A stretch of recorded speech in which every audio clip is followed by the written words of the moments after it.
slime.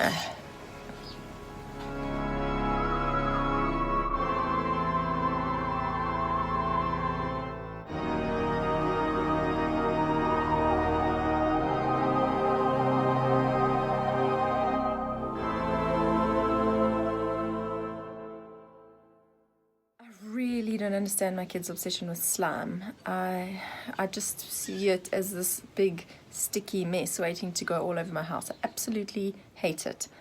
Having said that, I have indulged them in quite a few bottles of slime bought from all sorts of ridiculously overpriced stores, as well as the cheap ones that I think must be giving them some kind of a disease for sure, with all the chemicals that must go into it. So over the years, I've allowed them to play with slime, even though I hate it. I've picked slime off of my carpets, out of my clothing, out of my hair. Sometimes I find slime like on my ear, and I don't know how it got there. It's disgusting. But I've also then tried the natural slime that you make with psyllium husks, which actually makes really, really cool slime.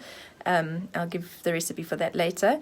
But it's still just a sticky mess waiting to happen. So a way to use slime that doesn't drive you crazy is to have a designated slime area, which I use a plastic table for, and the kids are allowed to go nuts there. That's where they play with their slime, nowhere else. Otherwise, you truly do find it in all sorts of places that you don't want to find slime. So it's actually pretty good when you move more from the slime to the putty. Putty is just as sticky, just as messy, but the putty requires a lot more fine motor skills, and, well, not even skills, but it just needs, you need to use your muscles and your fingers and your hands. These little muscles are so important to grow and strengthen. People think they have to get a pencil into their child's hand and get them starting to write from an early age, but that's absolutely the wrong way. To be able to hold a pencil, to be able to cut, to be able to do all the things that your little fingers need in grade 1, 2, 3, they have to be strong. And to do that, to grow those muscles, you do it in a fun way. You allow them to play with stuff like slime, even if, like me, you hate it. So here are a couple little videos of how to use slime. There's definitely not all the ways possible shown in these videos. There are so many different ways. As they get older, you can use more Play-Doh. You can make your own Play-Doh. But there's lots of putty that you can buy in Pick and Pay, Checkers, any toy store really. And besides using it just to strengthen their muscles, it's also a really good medium for creative play. So I'll show you a couple of ways that Eli has used his putty and his clay and his slime, and I hope that you will get over your freak out fear like I have had to with the slime and embrace it in a manageable way. Okay, that's all about slime for now.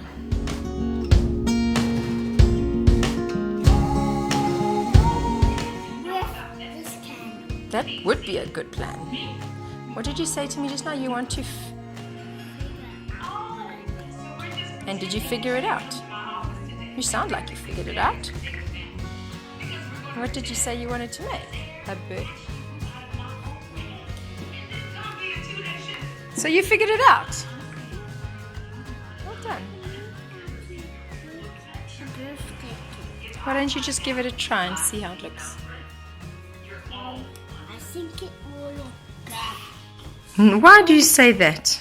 Mom, Yeah? I think a green one will look The green one will look perfect, you're right. But we're not going for perfect, we're going for fun, okay? Okay, Captain. He's ready. I should be getting ready to leave anyway. Okay, I'm gonna finish the dishes. Like what you're doing with your cake. Don't. Mom, Yeah. This is impossible. that needs some fire. It does need fire, yes. Put fire on. Okay.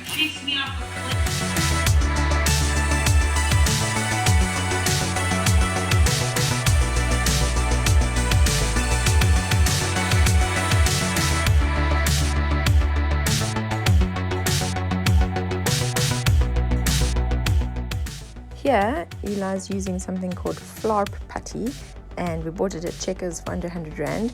He's using it to create green slime monsters.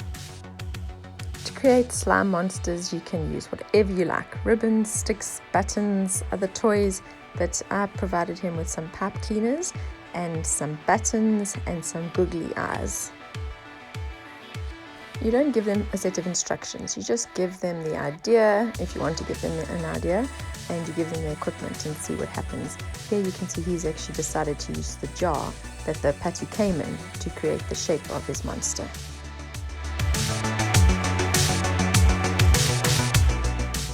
You can see in these videos that he does not stop talking. He's constantly talking to us about what he's making, and he's pretty much talking to himself because we don't always give him an answer or a response.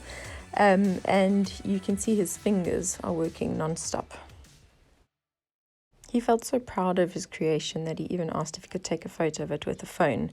So it gives them a really quick and instant sense of accomplishment and achievement in their creative arts.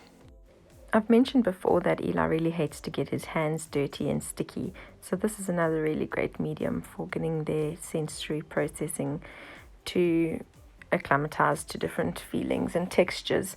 But even picking it off his fingers is actually a really good fine motor skill. Homemade Play-Doh is also awesome for making monsters.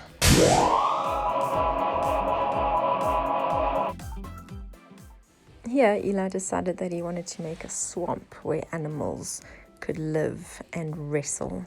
So this ended up being quite a fun activity, although he didn't really use the slime in his fingers much. He used it a lot to create a play area for his fantasy game that he was making up as he went along.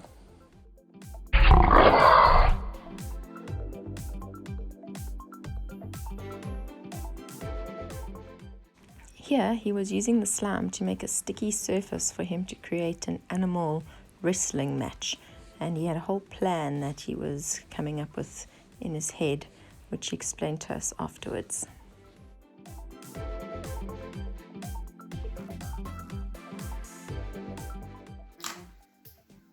It would be amazing.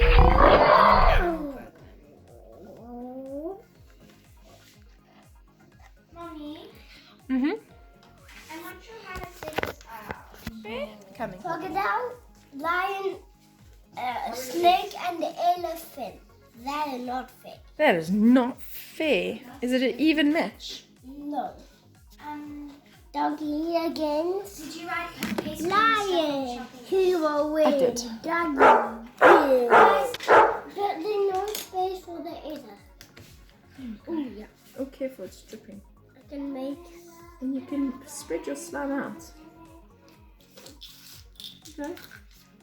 The elephant.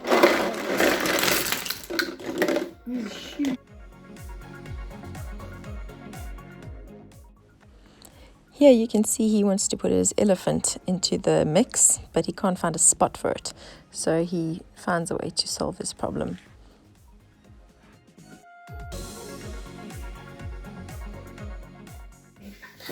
Oh no, 50. It's still on that thing, but it's behind. Double this.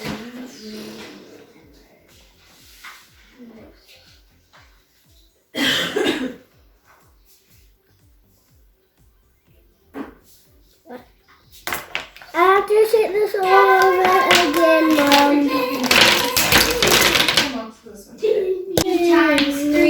No, not there, Mom, because then I can't put my blue elephant Where do you want to do it? over here.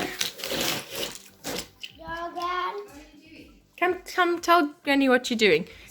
He's figuring out how a war between his animals can be fair. Crocodile, lion, snake, and snake. The same as this as well. Explain it better. So you've done what against what? Crocodile against crocodile, lion against lion, and snake against snake. So they're evenly matched, eh? Tell Granny, what did you learn about the cobra against The elephant. What did we learn about a cobra? One bite will kill an elephant. A huge elephant. Yeah. Just But- one bite. Mm-hmm. One bite. And one bite has enough. Venom. Or it has enough for 20 people. Wow. So how many elephants could go up against 2 snakes? 40.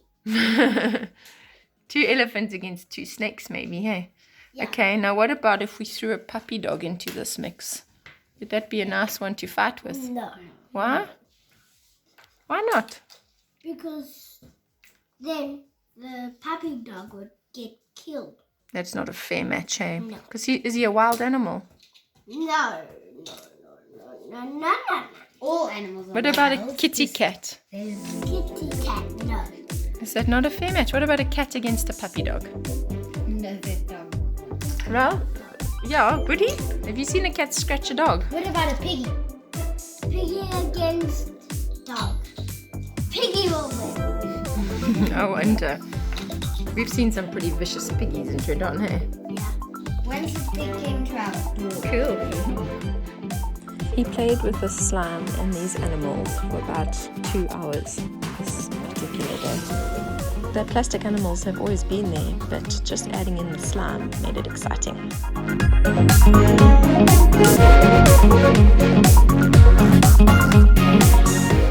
If you want slime that's denser, you can use something called goop, and this is great for printing letters. Take a Scrabble or Bananagram set and practice letters and then print them into the putty. They love looking at the effect. Start by letting them build out words that they know, like their own name or mom or dad, and let them print it into the putty. They will print it in the mirror effect, and that's okay. It's a fun thing to talk about and investigate too. No. For this activity, I used the homemade gloop and added some gemstones and shells. Yeah, you can. You know what called it's actually a crystal Is it? Where does it come from? from Jesus, Where do we find it? and I got it. Can I have these? Okay. Yay! Now I got Okay. a diamond as well. Come, keep sorting, remember? Shells on one side and stones on the other side. I'm going to mush them together again. No. Oh, you're going to be a paleontologist. There's a lot on the floor. Paleontologist discover. I'm falling down. Don't let them fall on the floor. As an extension activity, we took an old egg box and we matched all the different gemstones to their colors and separated them and sorted them in this way.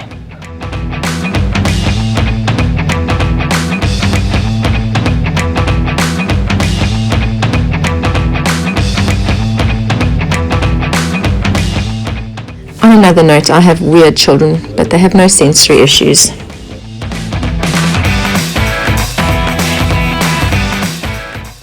And that was slime. Bum bum. You can delete this if you want, Mom. I just deleted this one. Don't get mad. You shouldn't get mad. Okay, bye.